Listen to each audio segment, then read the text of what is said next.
Okay, so after making my best character from each element video, I thought it would be fitting to make a video on the best characters of Genshin Impact because throughout Fontaine, we got a lot of very good and meta-defining DPSs, and as we are leaving Fontaine, here are the 10 best DPSs in Genshin Impact. At number 10, we have Lini. Now, Lini is a very slept-on character. Lini is very good in certain teams, so the main gimmick with Lini is his charge attacks, and he benefits a lot from a mono pyro team because of his passive talent that increases his pyro damage based on the number of pyro characters in your party. So Lini is a character that is very good in certain mono pyro teams, but that does not mean that he is not good in any other team aside from mono pyro teams. He is very good in vaporized teams as well, not quite as good as in a mono pyro team, but still his damage output is very high if you can optimally play him, which is the trickiest part because he is a charge attacking bow characters and these characters are very clunky to play. But if you run Lini with a shielder so that he does not get interrupted while charging his bow shots, then you will have very good raw pyro damage. But for the reasons that Lini is very clunky to play as well as he is restricted to a mono pyro team to bring out his true potential is the reason why Lini is placed the last on this list. Moving on to number 9th place, and it is Ayaka. Ayaka is a very good cryo DPS and probably the best cryo DPS. So the factors that put Ayaka above all the other cryo DPSs is her raw cryo damage. Her elemental burst is very powerful. It hits like 20 times in a matter of seconds and it can output a ton of damage, and not only that, Ayaka can also infuse her normal attacks with cryo, which makes her a pretty good driver as well for various cryo related reactions. But the main issue with Ayaka is her energy requirements. She needs a lot of energy to keep her burst up consistently, which is her main source of damage, and to do that most of the time you will need another cryo character to act as a battery for her. And also Ayaka's elemental burst hits a lot of times in a matter of seconds, which in turn applies a lot of cryo to the enemy's head, so triggering any kind of reaction with her elemental burst is not possible because it will override the other element very quickly. So even if she's a cryo character, she cannot benefit from the very powerful melt reaction. Still, Ayaka's elemental burst is more than powerful enough, but if you could use melt with it, then it would have been even more powerful. So for these reasons, I think Ayaka deserves the 9th spot. Next up is Xiao. Now Xiao was a very powerful DPS back in the day, then for some time Xiao became pretty much non-relevant, and now once again Xiao is back in the spotlight because of Shen Yun. Shen Yun made Xiao very powerful because of her boosting plunging damage, and Xiao was already doing a ton of damage with his plunges, but now with Shen Yun he is doing even more damage, and pairing Xiao with Shen Yun and Furina will give you a lot of damage. And Shen Yun also generates a lot of energy particles, so she can also battery Xiao, who has some pretty high energy requirements. And also, how can we forget Faruzan? C6 Faruzan is also very good for Xiao because Faruzan at base gives animo damage bonus, and she also decreases enemies animo resistance with her elemental burst, and at C6 she gives all the animo characters 60% extra crit damage, which makes this Xiao team with Faruzan, Shen Yun and Furina one of the highest DPS teams in the entire game. But due to this team relying on so many specific characters and a C6 character at that, Xiao is placed appropriately at number 8. Number 7 is Navia. Now contrary to Xiao, Navia doesn't need very many supports. Navia's raw geo damage is very good, but to do even more damage, Navia needs some teammates who can trigger crystallized reaction so that she can get more bullets for her shotgun. So the more crystallized shards she gathers, the more damage she will do. And also, Navia being a geo character, she can make use of the geo resonance that makes you deal increased damage if your character has a shield. So pairing her with Zhongli, who has a shield, activates the geo resonance and also decreases the enemy's resistance. So these two when paired together are very powerful. And also Zhongli's pillar can trigger crystallized reaction if the enemy is afflicted with any element. And also the fact that Navia can gather the bullets while she is off field is also huge, as you can run Navia as a sub DPS. So you can have a main DPS who will be on field most of the time, and when your main DPS goes on a cooldown, then you can switch to Navia and do her shotgun shots and do a ton of damage that way. So Navia for a geo character has great damage as well as a lot of flexibility that makes her the best geo DPS. Next is Raiden Shogun. So Raiden Shogun is one of the best characters in the game. She is not only very powerful, but she is very versatile as well. She has a lot of personal electro damage with her elemental burst, and she also has very good supporting utilities. And Raiden has a very large variety of team options. You can run her in a hyper carry team where you will have all the supports to boost her personal damage, or you can run her as a driver in national teams and taser teams. And she is also very good as a hyper bloom trigger where she will do very good damage, or you can even run a quick bloom team with her with both Raiden as the DPS or as the sole hyper bloom triggerer with another electro or dendro DPS. So Raiden has very good personal damage as well as a lot of versatility, which makes her one of the best free to play characters in the game. Number 5 is Hu Tao. So Hu Tao was for the longest time the best pyro DPS, and she is still one of the best pyro DPS. So Hu Tao's main source of damage is her charge attacks, so which you can infuse with pyro with her elemental skill, and her charge attacks in a vaporize team can do upwards of up to 100k damage with each of her charge attacks, because charge attacks don't have ICD, so you can trigger vaporize in every single hit. And now Hu Tao has another best team with Shenyun, which is a plunging team, and that team is by far her most damaging team because she can do a charge attack into a plunging attack which does a lot of damage, and both can trigger vaporize if you have enough hydro on the enemies. So with that team you can have up to upwards of 150k plus damage per second, which is absolutely crazy. But for that team you need Shenyun, which is again a very niche 5-star support. But the one thing that is very bad about Hu Tao is her artifact set, the Crimson Witch of Pain. The horrors of this set haunts me and many players still to this day, and it won't go away anytime soon. Number 4 is Chlorand. Now when Chlorand first came out, I made a video saying she was bad and many people came at me for that. I have to say they were right. Chlorand is not bad at all, but she's not as good as the rest of the characters on the list. Still, Chlorand is a very powerful electro DPS and probably the best electro DPS. So Chlorand's personal damage is not very good unless you activate her passive talent, which increases her damage tremendously. So Chlorand mainly uses her normal attacks inside of her elemental skill and also her elemental skill. So Chlorand's playstyle is quite complicated at first glance, but once you play with her, you will quickly get the hang of it. So Chlorand is also a character who uses the Bond of Life mechanic, but her Bond of Life is very unique, so I'm not going to explain the whole thing right now. So TLDR, her normal attacks inside of her elemental skill will grant her Bond of Life, and when she has 100% Bond of Life, using her elemental skill will do increased damage, and she will also heal herself. So this unique healing from Bond of Life makes her compatible with Furina, as Chlorand can quickly max out Furina's fanfare damage bonus, and any character who can utilize Furina's fanfare will do crazy amounts of damage. And also Chlorand being an electro character,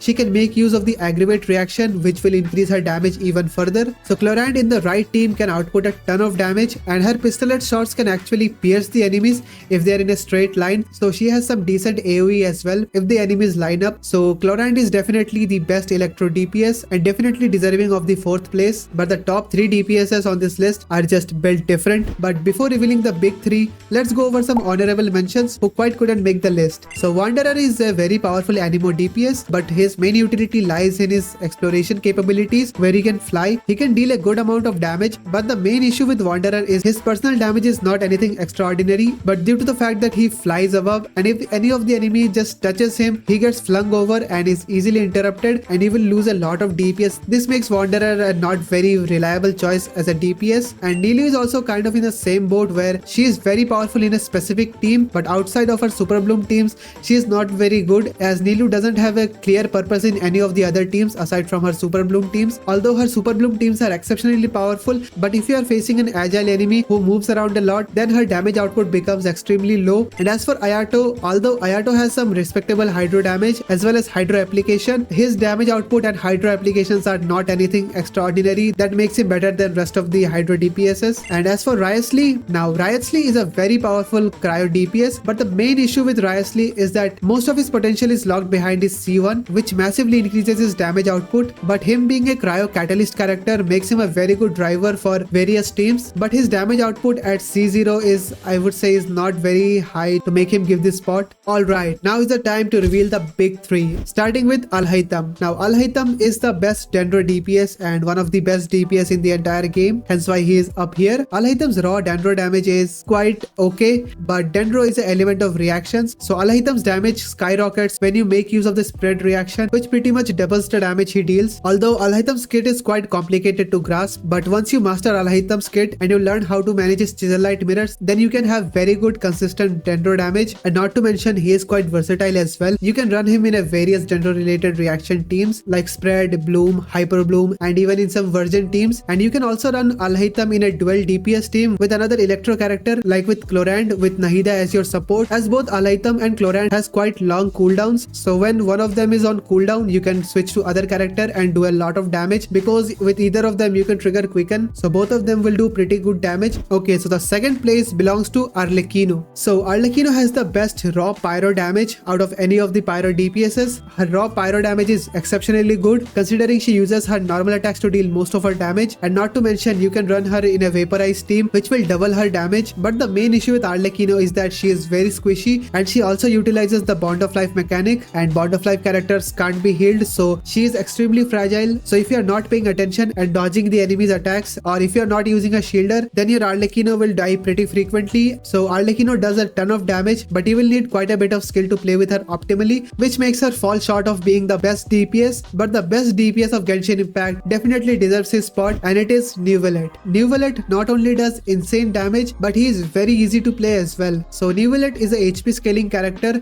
so he's extremely easy to build as well, because there is a free to play craftable weapon, the prototype Amber, that gives a ton of HP as well as some passive energy and HP regeneration. And Neuvillette also has a very good artifact set as well, being the Marashuse Hunter, that gives him basically free 36% crit rate, because whenever Neuvillette uses his charge attack, he constantly drains his HP that activates the Marashuse Hunter's passive. So getting a good crit ratio with Neuvillette is extremely easy, but he also heals himself whenever he absorbs any source water droplets, and these source water droplets are the main source of his damage, because with 3 source water droplets he will instantly charge up his charge attack, which otherwise takes a lot of time to charge up, and absorbing these source water droplets also heals him, so he can very easily and quickly fill out fanfare stacks and get the massive damage bonus from Furina. So Neuvillette not only has insanely high damage, but he is extremely easy to play, plus his charge attack also has a huge range, which makes Neuvillette an overall all-rounder great DPS, and most definitely befitting the title of the best DPS in Genshin Impact. So these were my top 10 picks of the best DPS in Genshin Impact, and if you have any questions or if you disagree with any of my placement,